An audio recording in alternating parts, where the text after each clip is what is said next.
शिमला में सीएम सुक्खू का सराहनीय निर्णय, बंद नहीं करेंगे अटल आदर्श विद्यालय। अटल जी के नाम वाली योजनाएं बंद नहीं होंगी। नए स्कूल खोलने पर भी राज्य सरकार का प्रयास जारी।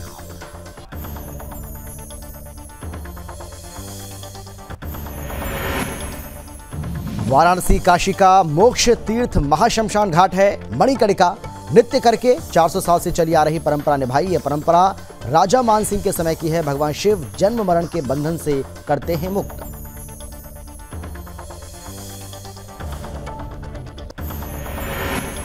प्रयागराज में पीएम आवास योजना में खुलकर हो रही है धन उगाही। कैसे बनेगा गरीबों का आवास? लाभार्थियों से आवास दिलाने के नाम पर वसूले जा रहे पैसे प्रधान के बेटे और बिचौलिए कर रहे धन उगाही।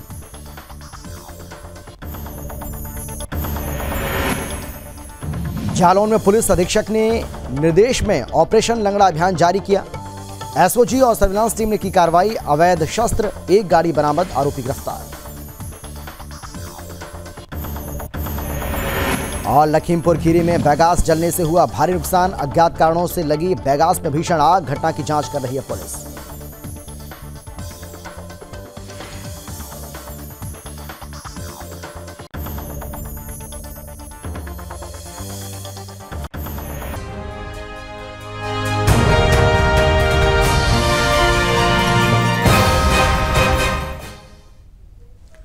नमस्कार, आप देख रहे हैं सुदर्शन न्यूज और मैं हूं आपके साथ अमित शर्मा। शाम के 5 बज चुके हैं और वक्त है आपका राज्य आपकी खबर का।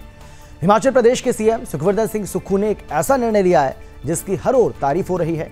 सुक्खू ने कहा है कि पूर्व सरकार के समय शुरू हुई अटल आदर्श विद्यालय योजना बंद नहीं की जाएगी। प्रधानमंत्री पद की गरिमा बनी रहे, इसीलिए हम पूर्व प्रधानमंत्रियों और पूर्व मुख्यमंत्रियों के नाम से शुरू की गई योजनाओं को बंद नहीं करेंगे। सीएम ने कहा कि बजट भाषण में Rajiv Gandhi day boarding school योजना की विस्तृत जानकारी दी गई। ये स्कूल उपमंडल मुख्यालय के 4 से 5 किलोमीटर के दायरे में बनाए जाएंगे। इस दायरे में आने वाले स्कूलों को डे बोर्डिंग स्कूलों में शामिल करेंगे। 50 बीघा भूमि पर स्कूल बनाए जाएंगे।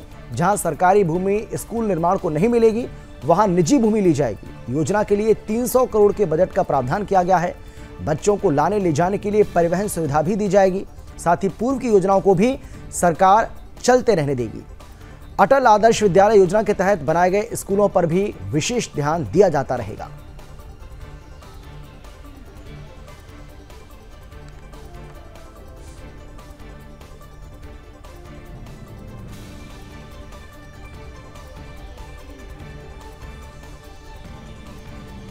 हिमाचल विधानसभा बजट सत्र के 11वें दिन प्रश्नकाल में सेब सीजन के दौरान बागवानों के साथ लूट और अडानी ग्रुप के सी स्टोर में हो रही मनमानियों का मुद्दा भी उठा।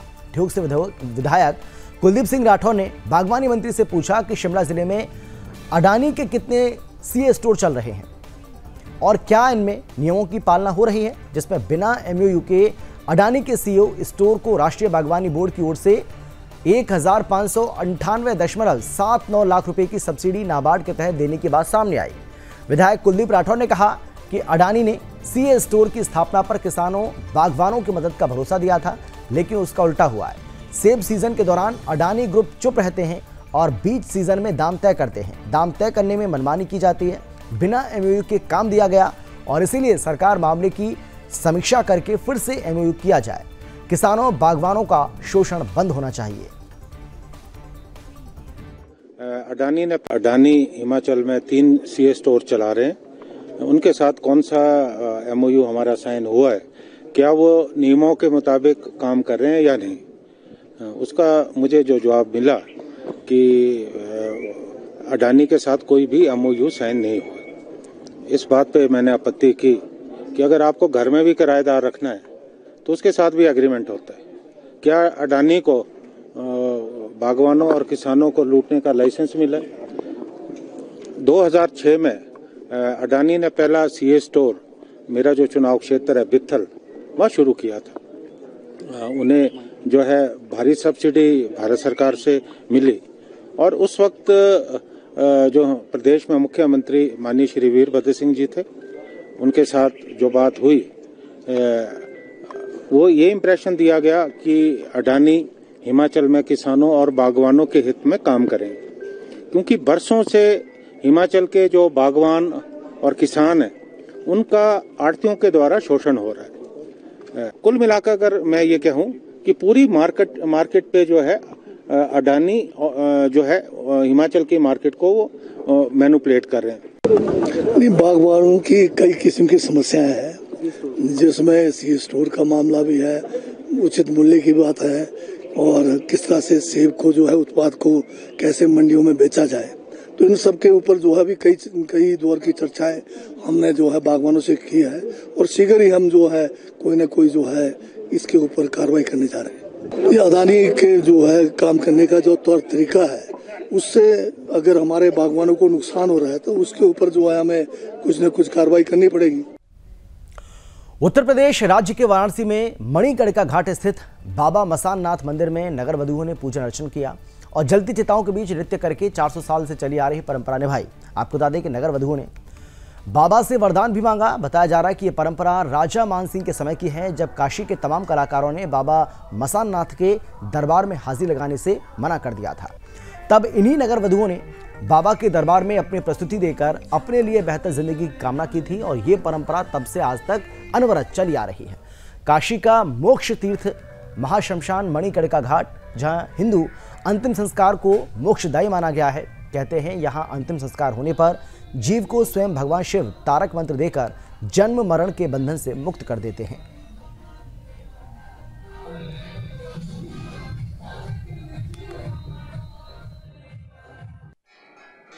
ये काशी में अद्भुत परंपराओं के लिए जो काशी जानी जाती है, 7 वार 9 त्यौहार के नाम पे, उसी तरह से ये काशी की अद्भुत अलौकिक परंपरा है जो बाबा मसान नाथ के सामने मणिकर्णिका घाट पे निभाई जाती है।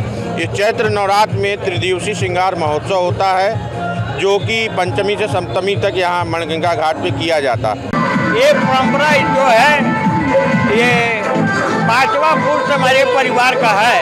कम से कम 300-400 वर्ष पुराने ये परंपरा को आज भी हम लोग निभा रहे हैं, जो कि राजा मान सिंह ने आकर बाबा का मंदिर हरदोई के मोहलिया शिवपार के 200 वर्ष पुरानी काली मंदिर में नवरात्रि की महाअष्टमी पर माता रानी के भक्त सुबह 4 बजे से पहुंचना शुरू हो गए। वहीं प्रशासन ने भी मुख्यमंत्री योगी आदित्यनाथ के निर्देश पर अखंड रामायण पाठ और देवी जागरण कार्यक्रम आयोजित करवाया। 200 वर्ष पुराने माता काली के मंदिर में प्रतिदिन माता के दर्शन करने हजारों भक्त आते हैं और नवरात्रि के दिनों में मंदिर पर भक्तों की भारी भीड़ होती है।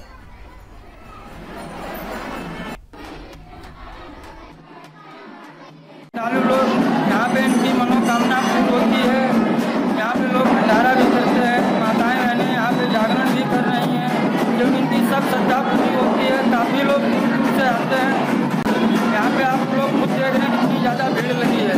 कितना पुराना मंदिर है ये, 200 वर्ष पुराना मंदिर है। बहुत मैया रानी की कृपा है, क्योंकि मैया रानी के दिन चल रहे हैं। माता रानी सबका कल्याण करे। तो आज माँ काली माता के दर्शन करने आए हुए हैं। माता रानी के चरणों में बस मैया रानी ने बुलाया, उनके अंदर इतनी क्षमता है, शक्ति है कि वो सब भक्तों का कल्याण करते हैं, खुद ही बुलाती हैं और कब कल्याण करती है। तो इसलिए हम लोग आते हैं, बहुत प्रसन्न है यहाँ पे आके। और ये हमारे हरदोई का बहुत ही प्रचलित, मतलब बहुत इनका मशहूर मंदिर है यहाँ पे माता रानी का, और बहुत लोगों की मनोकामना पूर्ण होती है। और जय माता दी। हम तो यही कहेंगे सभी लोग एक बार आएँ और माता रानी से अपनी अर्जी लगाएं, और माता रानी खुद ही आपको बुलाएंगे।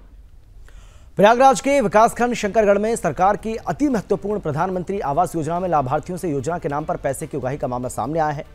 लाभार्थियों का कहना है कि कहीं इस योजना के नाम पर लाभार्थियों से पैसे की उगाही की जा रही है, तो कहीं ऐसे लोगों को भी इस योजना का लाभ दिया जा रहा है जो इसके लिए पात्र भी नहीं है, और जो वास्तविक हकदार हैं उन्हें दर-दर ठोकरें खानी पड़ रही हैं। भारतीय जनता पार्टी के मंडल अध्यक्ष शंकरगढ़ संदीप सिंह ने प्रधानमंत्री आवास योजना में भ्रष्टाचार रोकने के लिए विकासखंड शंकरगढ़ बीडीओ से लेकर एसडीएम और अन्य जिम्मेदार अधिकारियों को पत्राचार के माध्यम से अवगत कराया और बताया कि प्रधान के बेटे और बिचौलियों द्वारा प्रधानमंत्री आवास योजना के लाभार्थियों से 40,000 की पहली किश्त में ही 10,000 रुपये कमीशन लिया जा रहा है। तो वहीं अब ज्ञापन के माध्यम से इस मामले की निष्पक्षता से जांच कर दोषी लोगों पर सख्त कार्रवाई की मांग की है। मांगे तो रहे 10,000 भैया, हम नहीं दे पाए, थोड़ निकले तो सामान गिरवा नहीं, तब वो इतना दे है 5,000। हाँ पूरा ले है, चारी दूर का चढ़ाएगा। और कोई वृद्धा पेंशन, कोई विकलांग पेंशन कुछ नहीं भरा तो खजाने आए रहे। प्रधान के बेटवा आए रहे हैं तो मांगत रहे पैसा, तो हम 5,000 कहत रहे कि ला हदारी आई। तो अब किधर हमार कुछ उठ जाए तो कहाँ नहीं ले तो हम 10,000 लेवे, तुम्हार बेटवा हमका जटलीन नहीं दीन है, ले तो 10,000 लेवे। तो मतलब 40,000। हाँ तो फिर यूपी के हरदोई में सैकड़ों की संख्या में पूर्व सैनिकों ने कलेक्ट्रेट में धरना प्रदर्शन कर एसडीएम के स्थानांतरण और होमगार्ड की बर्खास्तगी की मांग की है। आपको बता दें कि मंगलवार को पूर्व सैनिक वेलफेयर फाउंडेशन के जिलाध्यक्ष के साथ एसडीएम और होमगार्ड के द्वारा अभद्रता करने का मामला सामने आया, जहां सैनिकों के प्रति अपमानजनक शब्दों का प्रयोग किया गया। इस मामले को लेकर पूर्व सैनिकों ने रक्षा मंत्री, मुख्यमंत्री, पुलिस महानिदेशक को संबोधित ज्ञापन दिया। मांगे पूरी न होने पर अनिश्चितकालीन धरने पर बैठने की चेतावनी भी दी है।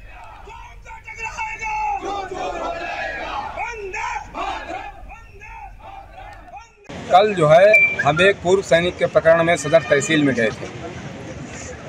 मैं उप जिलाधिकारी महोदया से मिला जाके, हमारी वार्तालाप चल रही थी। हमारे साथ में हमारे पूर्व सैनिक उमेश कुमार यादव हैं, वो भी अंदर घुसने लगे तो होमगार्ड एक प्रमोद कुमार पाल है, उसने उनको बड़ा बदतमीजी से रोका, बोला नहीं आप इधर बैठिए, अब नहीं जा सकते हो। बड़ा डांटने फटकारने की उसमें बोला।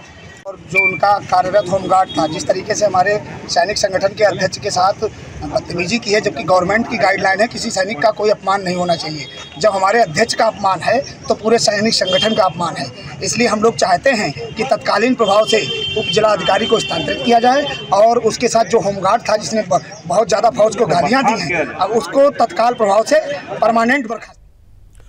पुलिस अधीक्षक ईरज राजा के निर्देश में चलाए जा रहे ऑपरेशन लंगड़ा के तहत मुठभेड़ हो गई। वहीं पुलिस चेकिंग के दौरान अपराधियों से हुई मुठभेड़ में पैर में गोली लगने से 2 अपराधी घायल हो गए, जिनकी मौके से पुलिस टीम ने 3 अन्य साथियों को गिरफ्तार किया। साथ ही होंडा सिटी कार और अवैध शस्त्र के साथ 1,55,000 रुपये बरामद किए। आपको बता दें कि जालौन के उरई कोतवाली पुलिस और एसओजी सर्विलांस की टीम द्वारा बड़ी कार्रवाई को अंजाम दिया गया। साथ ही मौके पर अपराधियों के कब्जे से अवैध शस्त्र, जिंदा कारतूस, खोखा कारतूस के साथ ही एक गाड़ी बरामद की गई। फिलहाल पुलिस आगे की कार्रवाई कर रही है।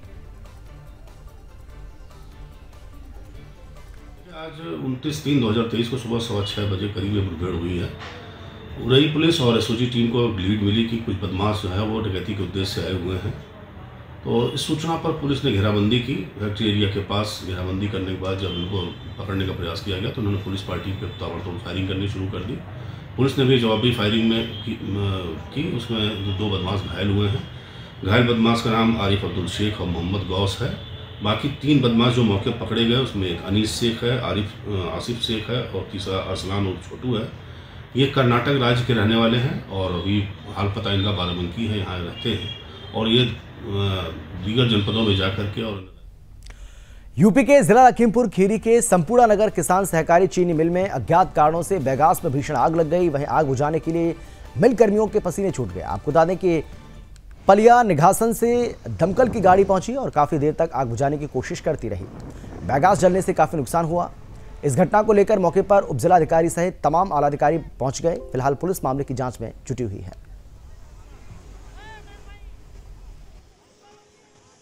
कारण तो अभी अज्ञात है। अचानक से जैसे ही देखा, स्टाफ ने जो आरबीसी पे काम कर रहा था उसने कुछ सुलगते हुए पीछे देखा, उसने इन्फॉर्म किया। जो वहाँ के कंसर्न इंजीनियर्स और चीफ इंजीनियर्स गए हैं तो उन्होंने जब देखा तो एक आखिरी वाले चक्के में लगी हुई थी, तब उन्होंने तुरंत हमें फ़ोन किया और वहाँ पे बुझवाने का प्रयास किया गया और हमने तुरंत फायर स्टेशन को, एसडीएम साहब को इन्फॉर्म किया ताकि बाहर से हेल्प आ जाए। और हवा क्योंकि बहुत तेज़ थी तो बहुत थोड़ी ही देर में वो काफ़ी व्यापक रूप से फैल गई। हालांकि अभी कंट्रोल कर लिया गया है, लेकिन अभी भी हमारे फायर फाइटिंग मेजर्स काफ़ी टाइम तक चलेंगे। यूपी के मथुरा में श्रद्धालु जान हथेली पर रखकर मौत का सफर करते नजर आ रहे हैं। जिले के जिम्मेदार अधिकारियों की लापरवाही साफ देखने को मिल रही है, जहां बस, ट्रक, मैजिक की छतों पर श्रद्धालु सवार होकर सफर कर रहे हैं और ऊपर से हाई टेंशन लाइन से बाल बाल बसते भी नजर आ रहे हैं। लेकिन ना तो प्रशासन इस पर कोई ध्यान दे रहा है और ना ही आरटीओ विभाग। जब पूरे मामले को लेकर जिले के पुलिस कप्तान यानी कि एसएसपी शैलेश कुमार पांडे से बातचीत की गई तो उन्होंने कार्रवाई का आश्वासन दिया।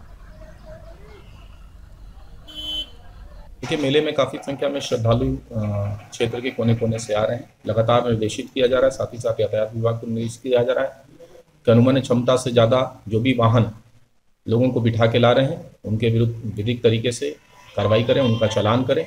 साथ ही साथ लोगों से भी अपील की जाती है कि सुरक्षित सफ़र करें, जिससे कि किसी भी तरह की अप्रिय घटना, दुर्घटना इत्यादि। जनपद मुजफ्फरनगर में थाना नगर कोतवाली क्षेत्र में पुलिस और बदमाशों के बीच उस समय मुठभेड़ हो गई जब नगर कोतवाली क्षेत्र के बुढ़ाना मोड़ पर पुलिस चेकिंग कर रही थी। तभी सामने से आ रहे 2 बाइक सवार संदिग्ध लोगों को पुलिस ने रोकने का इशारा किया, लेकिन बाइक सवारों ने बाइक रोकने के बजाय पुलिस पर फायरिंग कर दी और शाहपुर की ओर भागने लगे, जिसके बाद पुलिस ने भी बदमाशों का पीछा किया। बदमाशों ने अपने आप को घिरा देख राजवाही के पास बाइक छोड़कर भागना चाहा, जिसके बाद पुलिस की जवाबी फायरिंग में गोली लगने से एक बदमाश घायल हो गया, जबकि उसका दूसरा साथी मौका का फायदा उठाकर फरार हो गया। पुलिस ने पकड़े गए बदमाश के कब्जे से एक मोटरसाइकिल, तमंचा, कारतूस बरामद किया है। फिलहाल पुलिस आगे की कार्रवाई में जुट गई है। कोतवाली पुलिस नगर द्वारा बुढ़ाना मोड़ चौकी पे चेकिंग की जा रही थी। इसमें 2 बाइक सवार युवकों को रोकने के लिए बोला गया, इनको परंतु ये रुकने के बजाय ये पुलिस पे फायर करके भागे हैं। पुलिस द्वारा इनका पीछा किया गया है। ये रजवाहे पे जाके इनके द्वारा बाइक को छोड़ के भागने की कोशिश की गई, जिसमें पुलिस द्वारा इनके साथ मुठभेड़ हुई है, जिसमें एक व्यक्ति जिसका नाम कलीम है, पुत्र जहीर अहमद, ये घायल हुआ है तथा एक व्यक्ति फरार हो गया है। कलीम जो पकड़ा गया है, इसके ऊपर करीब 31 मुकदमे हैं, जिसमें गौकशी, 307, चोरी जैसे गंभीर अपराध शामिल है। इसको उपचार हेतु जो जिला अस्पताल है वहाँ पे भेजा गया है तथा अग्रिम। हरियाणा के रेवाड़ी में आरटीए कार्यालय में सीएम फ्लाइंग की टीम ने छापेमार कार्रवाई को अंजाम दिया है। इस दौरान 8 कर्मचारी अनुपस्थित मिले। आपको बता दें कि मुख्यमंत्री उड़न दस्ता की टीम को शिकायत मिल रही थी कि कर्मचारी समय पर कार्यालय नहीं आते हैं और मनमानी करते हैं, जिस पर संज्ञान लेते हुए सीएम फ्लाइंग की टीम ने ये टीम बनाई। साथ ही ड्यूटी मजिस्ट्रेट को लेकर बावल के बस स्टैंड परिसर में स्थित क्षेत्रीय परिवहन प्राधिकरण के कार्यालय में छापेमारी की गई। वहीं अधिकारियों का कहना है कि इस मामले में रिपोर्ट तैयार करके विभाग के उच्च अधिकारियों को भेजी जा रही है ताकि नियम के अनुसार कार्रवाई की जा सके।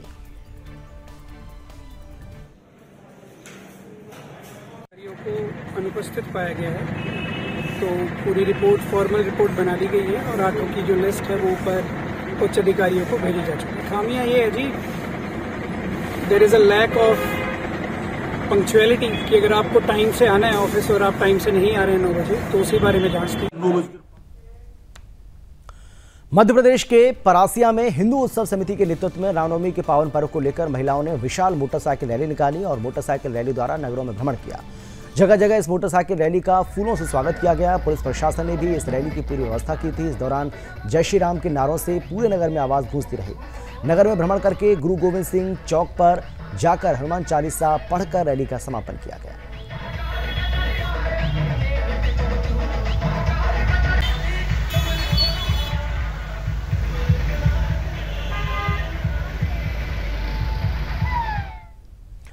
मध्य प्रदेश के टीकमगढ़ में शासकीय जमीन के पट्टे को लेकर 2 पक्षों में विवाद सामने आया है। आपको बता दें कि इसमें दोनों पक्षों के लोग दहशत में दिखाई दे रहे हैं। दरअसल मामला नागदा बम्बेरी का है, जहां पर शासकीय जमीन पर पट्टे के अधिकार को लेकर 2 पक्षों में जमकर विवाद हुआ। वहीं दोनों पक्ष एक दूसरे पर आरोप लगाते दिखाई दे रहे हैं। इसमें एक पक्ष जो कि घायल अवस्था में, उसके द्वारा सचिव पर आरोप लगाए गए हैं, तो वहीं दूसरे पक्ष ने बताया है कि पट्टे में मिली अपनी जमीन पर कब्जा करने की कोशिश की गई। फिलहाल पुलिस द्वारा मामले की जांच की जा रही है।